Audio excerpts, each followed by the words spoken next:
নমস্কার বন্ধুরা, আমি দেবাংশু ঘোষ ডিটক্স স্টুডিওর তরফ থেকে আপনাদেরকে সবাইকে শুভকামনা জানাই। আজ আমরা রয়েছি বোলপুর শান্তিনিকেতন, বীরভূম, এবং এখানে আমার সঙ্গে রয়েছেন একজন বিশ্ববিখ্যাত বাউল সঙ্গীত শিল্পী। তার সম্বন্ধে আমি বলবো, তার আগে এটুকুনি বলে নিই, আমি যেখানে রয়েছি এখানে আপনারা দেখতে পাচ্ছেন আমার ঠিক পেছনেই স্বয়ং মহাদেবের লিঙ্গ স্থাপিত করা রয়েছে এবং তার সঙ্গে সঙ্গে তার ত্রিশূল এবং তার মাথার ওপরের নাগ সবই আপনারা দেখতে পাচ্ছেন। ভালোভাবে আপনাদের দেখাবো। এবারে আমি বলে নিই আমার সঙ্গে যে প্রসিদ্ধ ব্যক্তিটি রয়েছেন তার নাম হলো বাসুদেব দাস বাউল। উনি আমাদের সঙ্গে রয়েছেন এই মুহূর্তে এবং আমরা ওনার সঙ্গে কিছু কথা বলে নেব এবং ওনার কিছু গান শুনে নেব। তাই আর অপেক্ষা না করিয়ে আমি সোজা চলে যাচ্ছি তার কাছে, তার দিকে আপনারা সঙ্গে থাকুন। জয় গুরু, নমস্কার দাদা। আজ আমরা এখানে এসেছি আপনার এই স্থানে এবং আপনি আমাদের মাথার উপরে আশীর্বাদ করেছেন এবং আমরা দুদিন ছিলাম পৌষ মেলায় আপনারই গৃহে, আপনারই সাথে, এবং যেমন কথা ছিল যে আপনার সঙ্গে কিছুক্ষণ আমরা কাটাবো এবং আপনার কাছ থেকে কিছু আপনার মনের কথা জেনে নেব। বলে রাখাই বাহুল্য যে দাদা শুধু আমার নয়, আমাদের এই পরিবারের এবং বাউল পরিবারের একজন খুবই প্রাচীন শিল্পী এবং বহু বছর ধরে উনি এই সাধনা করছেন এবং তার সাথে সাথে উনি আমাদেরকে উপহার দিয়েছেন প্রচুর মনোমুগ্ধকর গান। আজকে একটু নতুনভাবে বাসুদাকে আমরা চিনব, এমন কিছু কথা জানবো তার কাছ থেকে, যেই কথাগুলি হয়তো উনি এর আগে বলেননি কাউকে। এবার আমি ওনাকে বলবো যে দাদা, আপনার জন্মবেলা থেকে নিয়ে আপনার আজকের এই পথ চলা, এই দীর্ঘ পথ আপনি পেরিয়ে এসেছেন এবং আমাদের মাঝখানে বর্তমান। আপনি বলুন, আমরা এবার শুধু শুনব। জয় গুরু। আমার জীবনযাত্রা প্রথম শুরু হলো বীরভূম জেলার গড়গড়িয়া গ্রামে আমার জন্ম। আচ্ছা। সেখান থেকেই আমার গান বাজনা শুরু। 12 বছর বয়স থেকে আমার গানের মানে ভাব জাগে। সেই পুরনো প্রাচীন বাউলদের সঙ্গে থেকে ঘুরে তাদের সঙ্গে আমি 16 বছর আমি তাদের সঙ্গে ঘুরেছি। তো সেই বাউলের নামও বলবো আমি। ছিলেন একজন বাংলাদেশের একজন চৌহাট্টা গ্রামে থাকতেন, তার নাম হচ্ছে জগবন্ধু দাস বাউল। এই বীরভূম জেলাতেই চৌহাট্টা গ্রাম, ওটা হচ্ছে আহমদপুরের পাশে। আচ্ছা। উনি আজকে এই জগতে নেই, তো ওনার ভাব থেকে আমি ভাব পেয়েছি। জগবন্ধু দাস বাউল। আচ্ছা আচ্ছা আচ্ছা। উনি দোতারা নিয়েই গান করতেন। তা আমাদের গ্রামে মাদুকরি করতে আসতেন উনি। আচ্ছা। ওনার পেছা ঘুরতাম। ওনার ভালো লেগেছিল যে হ্যাঁ বাবা, তুমি আমার পেছনে ঘুরছো কেন, সারাদিন সন্ধে হয়ে গেছে। আমি বললাম গানটা আমার খুব ভালো লাগছে, আমি এই গান ছেড়ে যেতে পারছি না। বলছে তুমি এত গান ভালোবাসো, তুমি একটা গাও দেখিনি। আমার বাড়িতে এসে ওনাকে গান শুনিয়েছিলাম। শুনে যে গানগুলো আমি করে রেখেছিলাম, হয়তো আর্ধেকটা গাইলাম। তো সেই গলা শুনে বলেছিল, না বাবা তুমি এসো, এই পথে এসো, আমি মাঝে মাঝে তোমার কাছে আসবো, তোমাকে গান আমি লিখে দেবো, শিখিয়ে দেবো। তো প্রথম ওনার কাছেই শুরু আমার। তারপরে আমার মা বাবারা চাষিবাসী লোক ছিল, চাষ করতেন। চাষের কাজে মন লাগতো না, হয়তো কখনো করতাম, বাবার সঙ্গে কাজ করতাম, কিন্তু মন আমার ওই গানের দিকে ছুটে বেড়াতো। তবে বাড়িতে কাজকর্ম না করলে মা বাবাতে যা বলে আর কি, গালাগালি দিত আমাকে খুব। আমি তখন কোনো চাষের কাজে আমার মন নেই, আমার ভালো লাগে না, কি করব। আমাদের গ্রামে বাস স্ট্যান্ডে একজন থাকতেন, তার নাম হচ্ছে স্বপন চ্যাটার্জি। আচ্ছা। সে একটা চায়ের দোকান করেছিল। বলছে, আরে এখন তো বাসুদেব বলে ডাকে, তো গ্রামে বেশো বলে ডাকে আমাকে। আরে বেশো, তুই ঘুরে বেড়াচ্ছি, তাহলে আমার দোকানে কাজ কর। ওর দোকানে কাজে লেগে গেলাম। গুনগুন করে চায়ের কাপ ধুই, খদ্দের এলে চা দিই, চপ বানায়, সিঙ্গাড়া বানায়, সব শিখে নিয়েছিলাম ওদের কাছে। ওরা খুব ভালোবাসতো আমাকে, স্বপন চ্যাটার্জি। তো উনি রামকৃষ্ণের ভক্ত ছিলেন, রামকৃষ্ণের গান গাইতেন প্রত্যেকদিন সন্ধ্যেবেলায়। ওরা যখন জব ধ্যান করতেন তখন তখন আমি ওদের ওই গানগুলো শুনতাম। তখন আমি শুনে শুনে ওদের রামকৃষ্ণের গান শিখে নিয়েছিলাম। হ্যাঁ, ওই শুনে শুনে আপনার। তারপরে স্বপন চ্যাটার্জি, তোর গলা তো খুব সুন্দর রে, তা তুই প্রত্যেকদিন আমাদের সাথে বসবি, আমরা যখন আসনে বসবো ধ্যান করব, তখন গানের সময় তুই চলে আসবি। এইদিকে চায়ের দোকান, ওনার সন্ধ্যেবেলায় বসতো, আমি এক ফাঁকে গিয়ে একটু ওদের সঙ্গে গান গাইতাম। তা উনি আবার লিখতে ভালোবাসতেন। উনি শান্তিনিকেতনে কলাভবনের ছাত্র ছিলেন। আচ্ছা আচ্ছা। মানে আর্টের। হ্যাঁ। পরে উনি অনেক নাম করেছিলেন আর্ট জগতে। স্বপন সাধন দু ভাই ছিল, সবাই এখানে সবাই মোটামুটি জানে। তা যাই হোক, উনি আমাকে মতামত দিলেন, বাবা তোমার এই চায়ের দোকানে থাকা হবে না, তুমি মাদুকরি করতে বেরিয়ে যাও। তখন সেই একটা মগের গাবু বানিয়ে টিনের, আমুলের কৌটো আগে পাওয়া যেত, 1 কিলো আমুলের কৌটো পাওয়া যেত, সেইটা দিয়ে গাবু বানিয়ে আমি মোটামুটি নিজের মন থেকেই খমকটা বাজাইতাম। তখন গ্রামে বেরিয়ে পড়লাম। উনি বলে দিলেন অমুক গ্রামে যাবে তুমি, সেই ভিক্ষা করতে বেরিয়ে গেলাম। তাই আমার জীবন শুরু হলো। তো এইখান থেকে আপনার শুরু হলো। হ্যাঁ, আজকে আমার গানের বয়স হলো 50 বছর। 50 বছর? হ্যাঁ, এই 50 বছরের মধ্যে যাক এই গানের জগতেই বহু জায়গা ঘুরলাম, বহু মানুষের সঙ্গে যোগাযোগ হলো। এই যে 50 বছরের দীর্ঘ যাত্রা, তো সেই প্রথম ঘটনা বা অনুভূতির কথা বলুন, যেখানে আপনি নিজের সঙ্গে শুধু নয়, মানুষের সঙ্গে জড়িয়ে তাদেরকে গান শুনিয়েছিলেন প্রথম দিন। হ্যাঁ।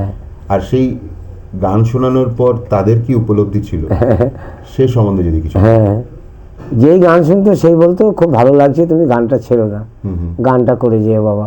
সবার কাছে আশীর্বাদ পেয়েছি। তারপর শহরে আসতে লাগলাম, বোলপুর শহরে। বোলপুরে এসে কলাভবনে গান করতাম, শান্তিনিকেতন গাছের নিচে গান করতাম। তখন বিভিন্ন দেশের লোকের সঙ্গে আলাপ হতো। তারপরে এক ভদ্রলোকের সঙ্গে আলাপ হলো, উনি জার্মানিতে থাকেন। উনি আমাকে ডেকে নিয়ে গেলেন আমার বাড়িতে শান্তিনিকেতনে। আচ্ছা আচ্ছা। উনিও খুব বড় মাপের লেখক আর কি। ওর নাম হচ্ছে ডক্টর মার্টিন ক্যামসেন। মার্টিন ক্যামসেন। ওনার বাড়িতে নিয়ে গিয়ে গান শুনলো। গান শোনার পরে বললো, তুমি আমাকে সপ্তাহে 1 দিন করে সে গান শোনাবে। আচ্ছা। তারপরে সপ্তাহে 1 দিন করে বোলপুর এলেই আমি গান শোনাইতাম। তারপরে উনি ফার্স্ট জীবনে উনি আমার জন্য ব্যবস্থা করলেন জার্মানিতে যাওয়ার। আচ্ছা, তো মার্টিন সাহেব আপনাকে প্রথম ব্যবস্থা করে দেন, আপনি বিদেশে পাড়ি দেন। হ্যাঁ হ্যাঁ। তো এই জার্মানি যে আপনি গিয়েছিলেন, তার যদি কিছু আপনি অনুভূতি বলেন, আর তার সাথে সাথে 1-2 কলি যদি প্রথম যে গানটি করেছিলেন ওখানে জার্মানিতে যদি শোনান আমাকে। হ্যাঁ, শোনাবো। অনেক কথা এত বলা যাচ্ছে না। তো যাই হোক, আমার জীবনে অনেক কষ্ট গিয়েছে। খালি পায়ে ঘুরে বেড়াতাম, রোদ বাতাস সবই ঘুরে বেড়াতাম, হেঁটে হেঁটে ঘুরে বেড়াতাম। তো যাই হোক, তো জার্মানিতে যখন গেলেন আপনি প্রথম, তো ওখানে কোন গানটি করেছিলেন মনে আছে? মনে আছে আমার। তো সেই গানটা 1 কলি হোক না। আচ্ছা, ঠিক আছে। প্রথম তাহলে ওনার শেখানো গানটাই গাই আমি। রামকৃষ্ণ দেবের একটা গান উনি শিখিয়েছিলেন আমাকে, স্বপন চ্যাটার্জি। আচ্ছা আচ্ছা।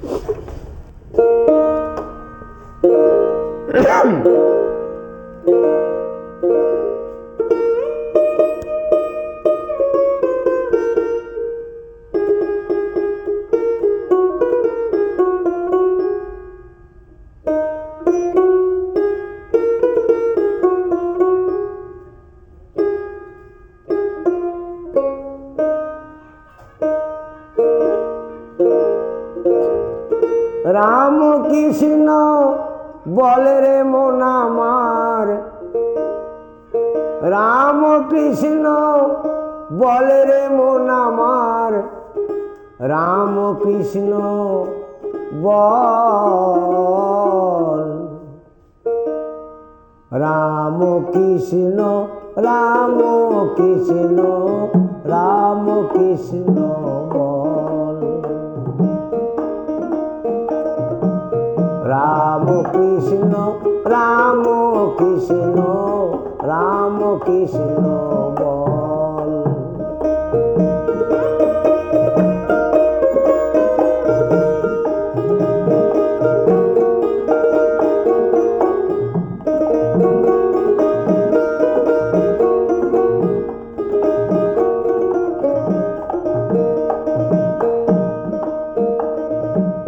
গদাধর নামে যার শুনেছো ভাই সব, গদাধর নামে যার শুনেছো ভাই সব, শোনো এইবারে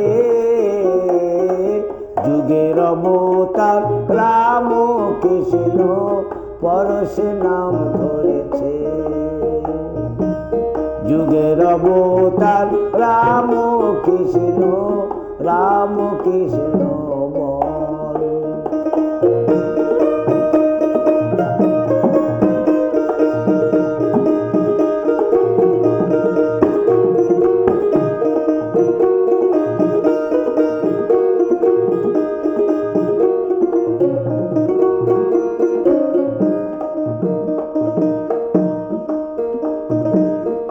জন্ম তাহার হুগলি জেলায়, জন্ম তাহার হুগলি জেলায়, কামার পুকুরে যুগের অবতার রাম কৃষ্ণ পরশে নাম ধরেছে। যুগের অবতার রাম কৃষ্ণ পরশে নাম ধরেছে।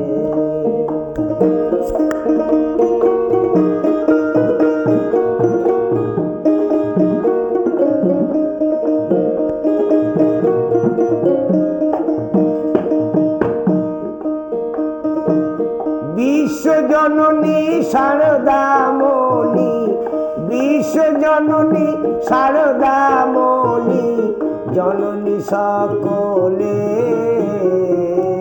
বিশ্বজননী শারদামণি, জননী সকলে। বিশ্বজননী শারদামণি, জননী সকলে।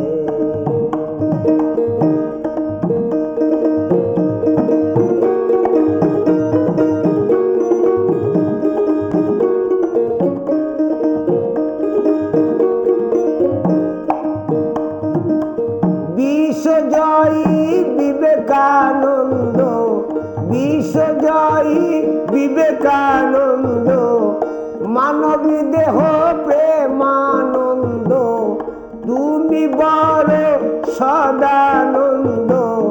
মুক্তি যদি চাও গো তোমরা বলো রাম কৃষ্ণকে। যুগের অবতার রাম কৃষ্ণ পরশে নাম ধরেছে।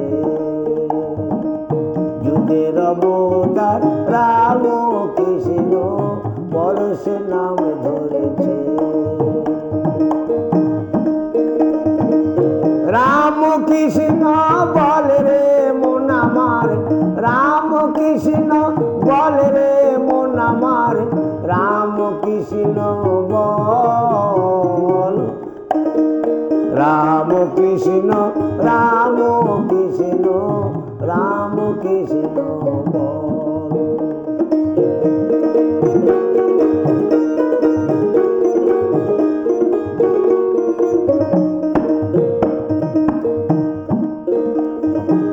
ভগিনী নিবেদিতায় আমেরিকার মেয়ে, ভগিনী নিবেদিতায় আমেরিকার মেয়ে, জগতের পাপ পুণ্য দেখে নিচে, ও সুঝরে চক্ষু বেয়ে বিবেকানন্দের চরণ পেয়ে জীবন তাহার ধন্য হলো যে, যুগের অবতার রাম কৃষ্ণ পরশ নাম ধরেছে, যুগের অবতার রাম কৃষ্ণ পরশ নাম ধরেছে। জয় গুরু, জয় জয় গুরু, গুরু। জয় গুরু, জয় গুরু, হরি বল। এই গানটা প্রায় 30 বছর পরে গাইলাম। বাহ বাহ বাহ বাহ বাহ, খুবই সুন্দর, খুবই সুন্দর। আর মানে মন্ত্রমুগ্ধকর, যাদের নাম এই গানের মধ্যে, এই গানের মাধ্যমে উঠে এসেছে, তারা প্রত্যেকেই আমাদের পৃথিবীর রত্ন ভাণ্ডার। এই গানটা হচ্ছে আমার প্রথম মন্ত্র, এই মহামন্ত্র প্রথম এইখান থেকে আপনি সেইভাবে পেয়েছিলাম, হ্যাঁ। হ্যাঁ পেয়েছিলেন এবং আপনি শুরু করেছিলেন। হ্যাঁ। আচ্ছা দাদা, আপনার ছেলেবেলায় আপনার মাতা পিতা, তো তাদের সঙ্গে, তাদের সম্বন্ধে দুটো যদি কথা আমাদের দর্শকদের হ্যাঁ, বলেন। তারপরে সংসার হলো, হুম। সংসার হয়ে সন্তানাদিও হলো। আপনার পিতার নাম? আমার 3 সন্তান হ্যাঁ। আর 1 মেয়ে। আচ্ছা আচ্ছা আচ্ছা, আপনার এরা তিন সবাই সন্তান? গাইতে বাজাতে পারে, আচ্ছা। সবাই বাউল। আচ্ছা আচ্ছা, মানে আপনার ছেলে এবং মেয়ে হ্যাঁ, হ্যাঁ, তারপরে একটা ছেলে, ছোট ছেলে এই মাত্র বেঁচেছিল। আপনার সঙ্গে সঙ্গত করে গেলেন ডুবকিতে। হ্যাঁ, হ্যাঁ। তো ওর নাম তাদের হচ্ছে সম্বন্ধেও শুনবো। শুভময় দাস, ডাক নাম শুভময় ভোলা। দাস। আচ্ছা, শুভময় দাস হচ্ছে আপনার ছোট ছেলে, এবং বড় ছেলের নাম তন্ময় দাস তন্ময় দাস, আর চিন্ময় দাস। চিন্ময় দাস। হ্যাঁ। আচ্ছা। ওই যে তন্ময়, চিন্ময় যে বড় ছেলে, হ্যাঁ। ওদের নাম রেখেছিল ডক্টর মার্টিন ক্যামসন। আচ্ছা আচ্ছা আচ্ছা। বড় ছেলে হলো তখন তন্ময় রাখলো, ছোট আচ্ছা। তারপরে পরেরটা হলো যখন, ওর নাম রাখলো চিন্ময়। চিন্ময়। তো এই ডক্টর মার্টিন ক্যামসনেরই নাম দেওয়া। ও উনি আচ্ছা, খুব আচ্ছা, আচ্ছা। আমাদের মধ্যে জড়িয়েছিলেন, উনি বাহ, আমাদের বাহ, ফ্যামিলিকে বাহ। খুব সাহায্য করেছেন, আজও করেন। আজকে ওনার বয়স মোটামুটি 85 বছর বয়স হবে ওনার। বাহ। উনি এখনো বর্তমান রয়েছেন। আচ্ছা, আমি আপনাকে জাস্ট ছোট্ট করে একটু জানতে চাইবো, আপনি জার্মানি ছাড়াও তো অনেক হ্যাঁ, ঘুরেছেন। হ্যাঁ, 16টা দেশে করেছি প্রোগ্রাম। 16টা দেশ আপনি ঘুরেছেন। হ্যাঁ, ও তাদের ইউরোপ মধ্যে- কান্ট্রির মধ্যে। হ্যাঁ, ইউরোপ কান্ট্রির মধ্যে। তো এই কয়েকটি দেশে এই কিছু দেশের নাম বলুন না। এই যেমন বলি, জার্মানি, হুম হুম। ফ্রান্স, হাইডেলবার্গ, বেলজিয়াম, ফ্রান্স, তারপর ছিল আমস্টারডাম ছিল, আমস্টারডাম, হ্যাঁ, হল্যান্ড ছিল, হল্যান্ড, ও হ্যাঁ, নেদারল্যান্ড, হ্যাঁ। আরো অনেক জায়গা, সব আমার খাতায় লেখা আছে, এখন হয়তো মনে পড়ছে না। হ্যাঁ হ্যাঁ, মানে যেখানে যেখানে গিয়েছি আমি হ্যাঁ, লিখে রেখেছি। লিখে রেখেছেন। হ্যাঁ। তো আপনার সেই আত্মজীবনী সম্বন্ধেও আমাদের কিছু কথা আছে, যেটা আমরা বইয়ের আকারে প্রকাশিত করবার চেষ্টা করব, যেটা একটি ছোট বইয়ের হিসাবে একটা লেখার, তার জন্য আমরা আপনার সঙ্গে পরে এই বিষয়ে কথা বলবো। তো এতগুলি দেশ ঘুরে মোটামুটি আপনি তো প্রায় সব রকম ইউরোপিয়ান কান্ট্রি, মানে বড় শহরগুলোতে গিয়েছেন। তো সেখানে একটি দুটি অনুভূতির কথা বলুন না, কিরকম কি লাগলো আপনার? হ্যাঁ, ওখানে গিয়ে মানে যে বাংলাটা তো সবাই বোঝে না। হ্যাঁ হ্যাঁ। ওই ডক্টর মার্টিন ক্যামসন উনি গানগুলো সব ফরাসিতে সব ট্রান্সলেট করেছিলেন। আচ্ছা, উনি ট্রান্সলেশনটা করেছেন? হ্যাঁ, করেছিলেন। 25টা গানের ট্রান্সলেট উনি করেছিলেন। আচ্ছা আচ্ছা আচ্ছা আচ্ছা তারপর যে গানটি গাইবো সেই গানটার মানে উনি বলে দিচ্ছিলেন। আচ্ছা। আর প্রত্যেকটি গানের মানে ওদের ভাষাতে মানে অনুবাদ করা ছিল। অনুবাদ করা। হ্যাঁ, প্রত্যেককেই মানে মানে একটা করে হাতে দিয়ে দেওয়া হচ্ছিল, যাতে আমি কোন গানটা গাইছি, কত নম্বর গানটা গাইছি, ওরা তখন বুঝতে পারছে আমি কি বলতে চাইছি। যেমন খাঁচার ভেতর অচিন পাখি কেমন আসে যায়, লালন ফকিরের লেখা। ধরতে পারলে মনোবেরি দিতাম পাখির পায়ে, দিতাম পাখি। এরকম ওদের ভাষাতেই লেখা ছিল। কাজে কাজে সব ওরা বুঝতে পারছিল আমি কি বলছি। তো আমরা এটা একটা খুব ভালো একটা তথ্য আমরা জানতে পারলাম আপনার কাছ থেকে, যে এই যে ফরাসি ভাষায় যে আপনার এই গানগুলিকে ট্রান্সলেট করা হয়েছিল, সেগুলো কি এখনো পাওয়া যাবে? এখন পাওয়া যাবে, ওনার কাছে যেতে হবে আমাকে। কারণ আমাদের যারা স্টুডিওর যারা ফরাসি বন্ধুরা আছেন, হ্যাঁ পেতে পারি, ওটা দেখবো আমি তারা চেষ্টা করি। নিশ্চয়ই সেটাকে সেই গানগুলোকে তারা শুনবে এবং সেই অনুযায়ী তারা হ্যাঁ হ্যাঁ হ্যাঁ মানে জানতে পারবে যে কথাগুলো কি। হ্যাঁ, কেন সাধারণত মহাজনী পদ বা বাউল পদে এতে আপনার কামতত্ত্ব, প্রেমতত্ত্ব, সমস্ত রকম তত্ত্বের কথা বলা আছে। সেগুলো সম্বন্ধে ফরাসিরা কিছুটা হলেও জানে, কারণ এর আগে কিছু ডকুমেন্টেশন করা আছে। হ্যাঁ কিন্তু আপনার যে গানগুলি, সেই গানগুলো যদি ফরাসিতে তারা পায়, তাহলে তো সেই তথ্য, সেই তত্ত্বগুলো তারা পেতে পারবে। তো এটা খুব ভালো একটা বিষয়, যেটা ঠিক আছে, ওটা আমি চেষ্টা করব জানতে পারলাম। যাতে ফরাসি ভাষা দিয়ে একটা গান যদি আমি আপনাকে দিতে পারি। আপনি যদি দিতে পারেন তাহলে আমরা সেটিকেও আমাদের স্টুডিওর মাধ্যমে এবং আমাদের পেজেতে আমরা ঠিক আছে পরিবেশন করব মানুষের সামনে। দাদা, খুব ভালো লাগলো শুনে যে আপনি বিদেশে এতগুলো জায়গায় ভ্রমণ করলেন। তো আপনার প্রথম কোন গানটি, যে গানটি খুবই প্রসিদ্ধ হয়েছিল, মানে মানুষ আপনাকে সেখানে? ওখানে লালনজির গানে খুব ইয়ে হয়েছিল, এই খাঁচার ভেতর অচিন পাখি গিয়েছিলাম। আচ্ছা। তারপরে অনেকগুলো গান গেছে, 25টা গানের লিস্ট ছিল। খাঁচার ভেতর অচিন পাখি গানটি কি করা যায় দুকলি? হ্যাঁ নিশ্চয়ই করা যাবে। আচ্ছা আচ্ছা, নিশ্চয়ই নিশ্চয়ই। হ্যাঁ চলুন আমরা শুনে নেব।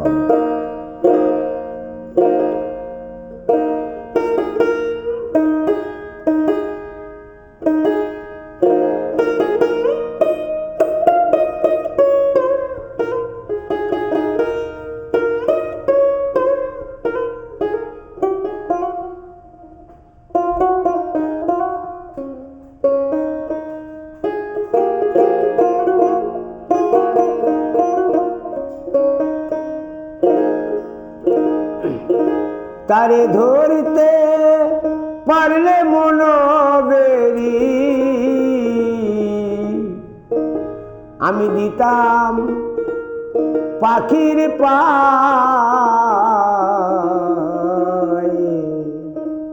পাখি কেমনে আসে যায় খাঁচার ভিতর অচিন পাখি কেমনে আসে যায় ধরতে পারলে মন বেরি দিতাম পাখির পায় কেমনে আসে যায় খাঁচার ভিতর অচিন পাখি কেমনে আসে যায়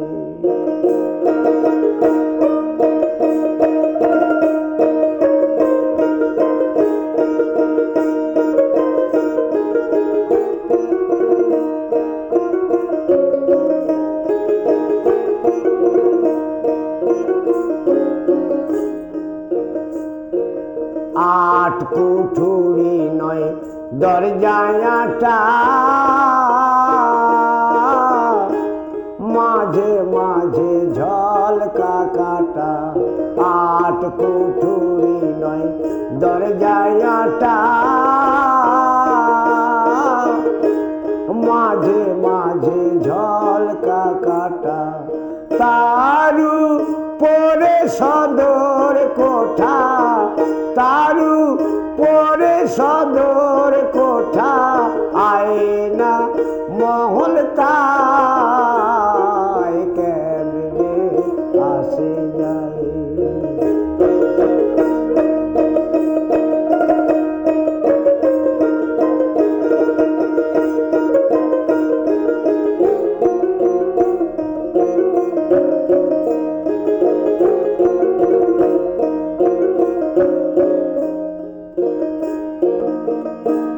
কপালের ফের নইলে কি আর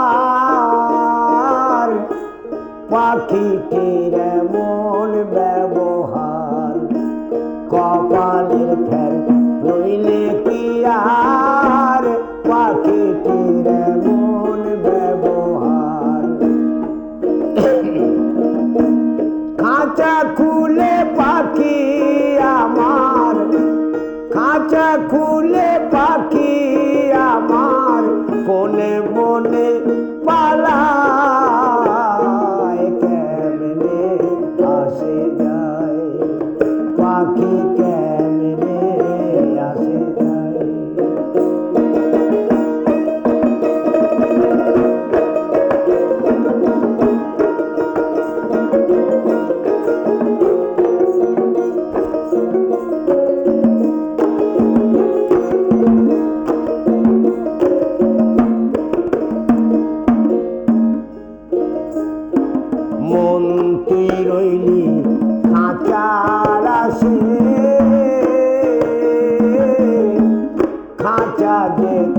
কাঁচা মাসে মন তুই রইলি খাঁচার আসে, খাঁচা যে তোর কাঁচা মাসে কোন দিন খাঁচা পড়বে খসে, কোন দিন খাঁচা পড়বে খসে। ফকির লালন কেঁদে কয় কেমনে আসে যায়, পাখি কেমনে আসে যায়, তারে ধরতে পারলে মন বেরি দিতাম পাখির পায়, কেমনে আসে যায়, পাখি কেমনে আসে যায়, পাখি কেমনে আসে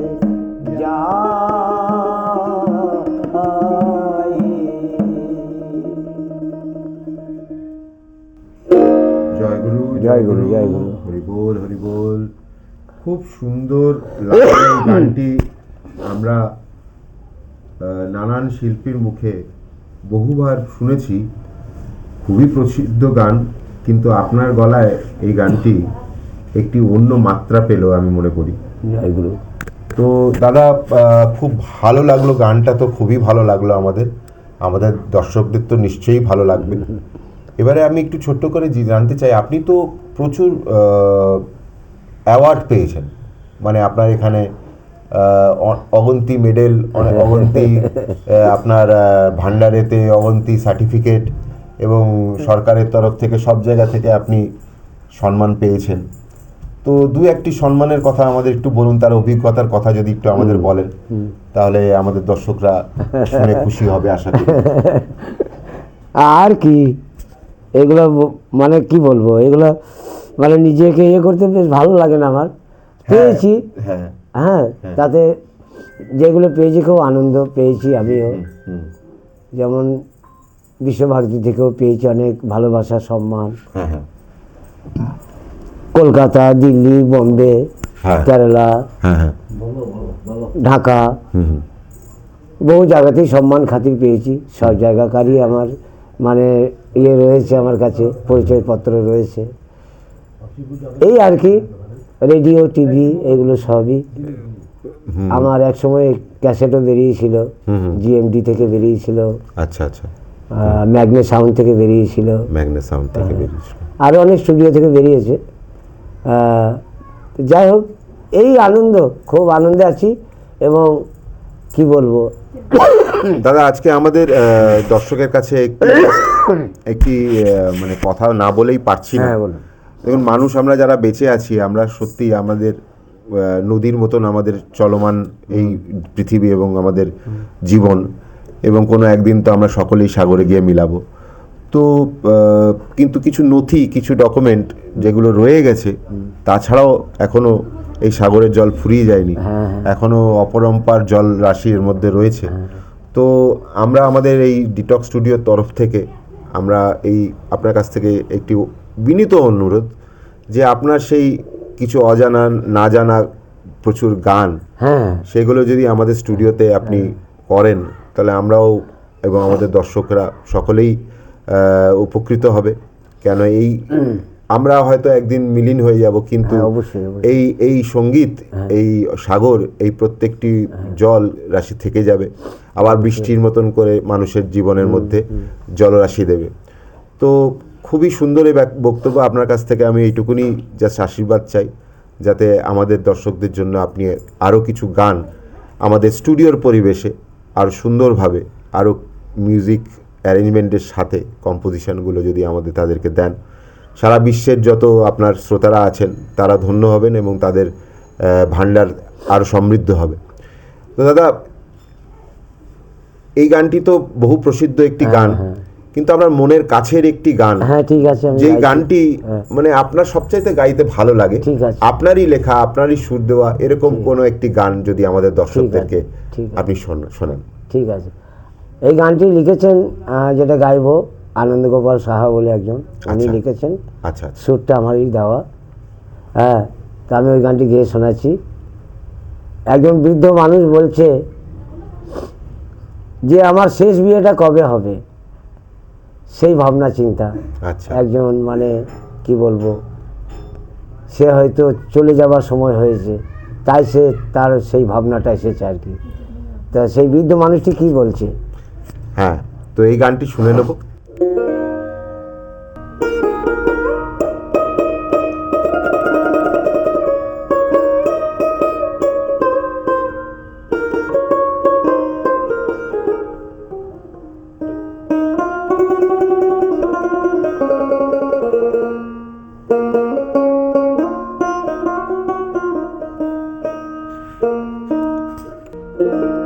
আমার কবে হবে বিয়ে, চলে যাব পালকিতে,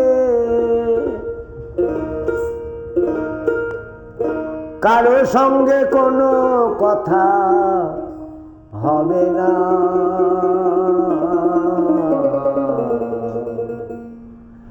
এখনো আমার বিয়ে হলো না, মনে রে, এখনো আমার বিয়ে হলো না। কবে হবে বিয়ে, চলে যাব পালকিতে, কারো সঙ্গে কোনো কথা হবে না।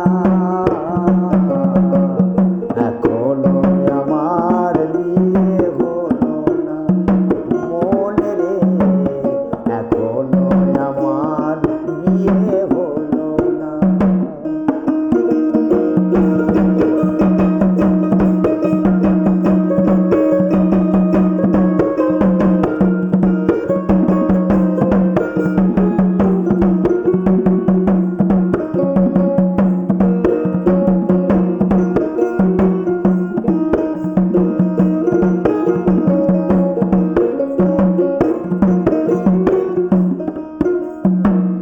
চারজনা কাহার যাবে, সঙ্গে যাবে পালকি, কারো যদি হয় গো ইচ্ছা, সেজন যাবে বরযাত্রী। চারজনা কাহার যাবে, সঙ্গে যাবে পালকি, কারো যদি হয় গো ইচ্ছা, সেজন যাবে বরযাত্রী।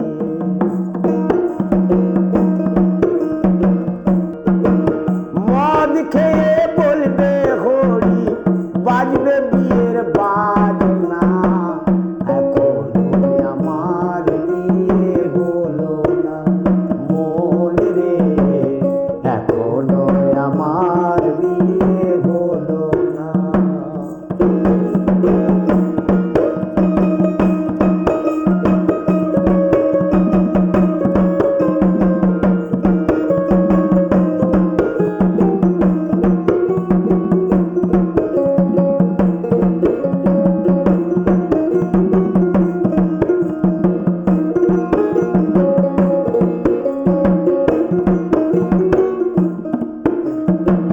সাজটি হবে ফুলের মালা,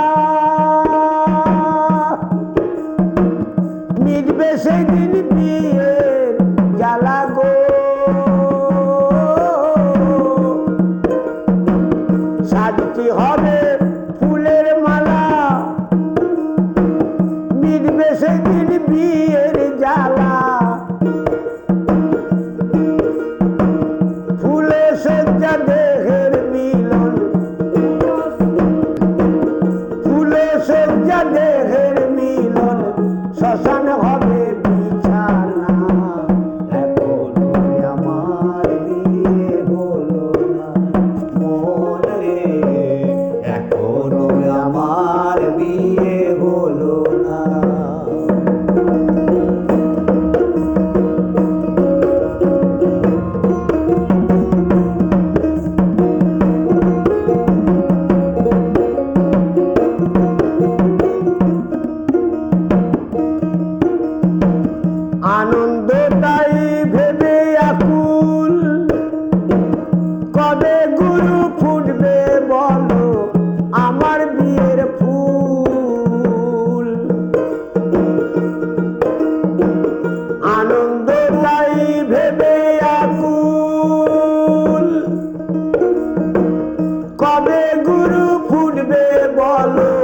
আমার বিয়ের ফুল,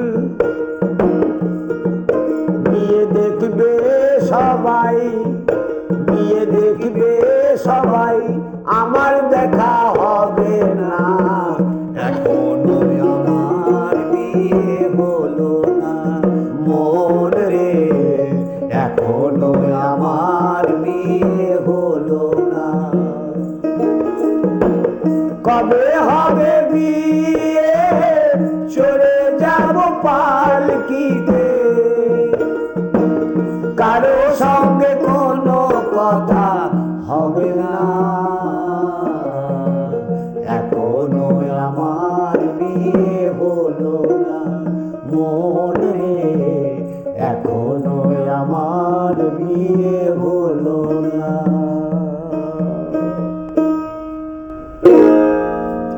অপূর্ব, খুব সুন্দর এবং একটি গান, যে গানটি সত্যি আমাদের সকলেরই মন ছুঁয়ে গেল, এবং আমি আশা করি আমাদের ভাইয়েরা যারা বা বোনেরা বা মায়েরা যারা গানটি শুনবেন তারাও এই গানটির কথাগুলোকে নিজের মনের হৃদয়ের মধ্যে মণিকোঠায় স্থান দেবেন এবং ভালোবাসবেন।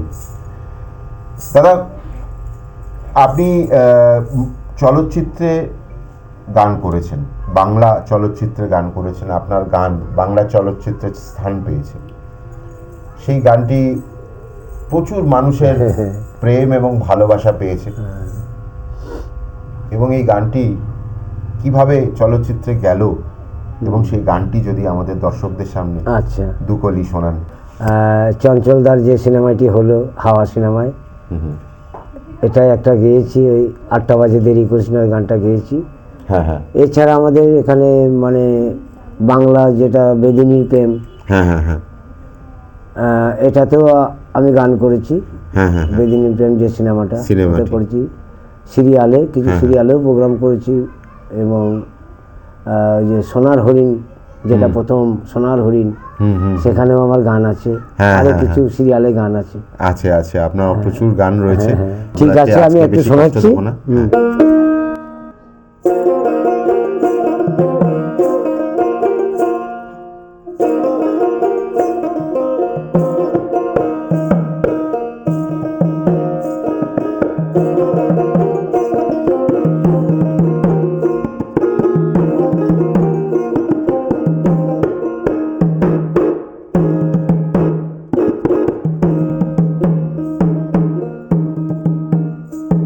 ও 30 টাকা কেজি মাছ বাবু নিয়ে খাবে গো, জল দিয়ে বেশি করিস না, 8টা বাজে দেরি করিস না। ও 30 টাকা কেজি মাছ বাবু ভেয়ে খাবে গো, জল দিয়ে বেশি করিস না, 8টা বাজে দেরি করিস না, 8টা বাজে দেরি করিস না।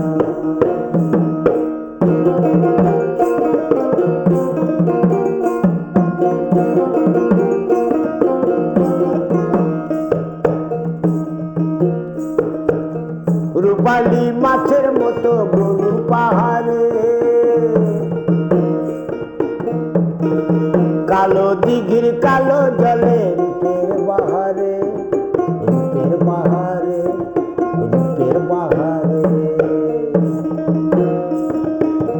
রূপালী মাছের মতো গরু পাহাড়ে, কালো দিঘির কালো জলে রূপের বাহারে, রূপের বাহারে, রূপের বাহারে। ও তোর ভোরের শুরু,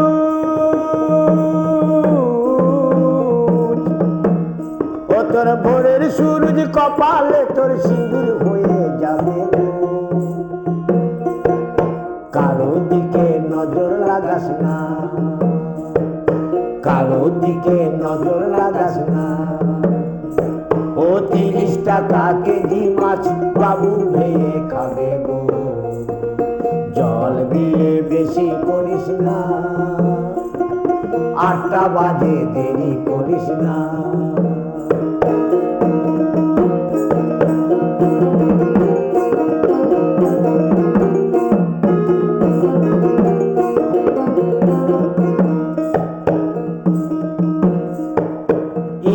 মাছের কাঁটা ভালো, চিংড়ি মাছের টক, 7 টাকাতে কিনবে লোকে, গিলবে গবা গপ, গিলবে গবা গপ, গিলবে গবা গপ। ইলিশ মাছের কাঁটা ভালো, চিংড়ি মাছের টক, 7 টাকাতে কিনবে লোকে, গিলবে গবা গপ, গিলবে গবা গপ, গিলবে গবা গপ। ও তোর কচি পোনা,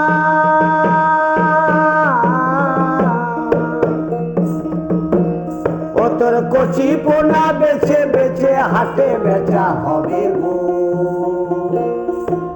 চিনো পুঁটি আর বেচিস না, চিনো পুঁটি আর বেচিস না।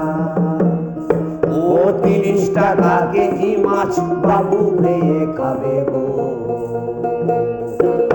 জল দিয়ে বেশি করিস না,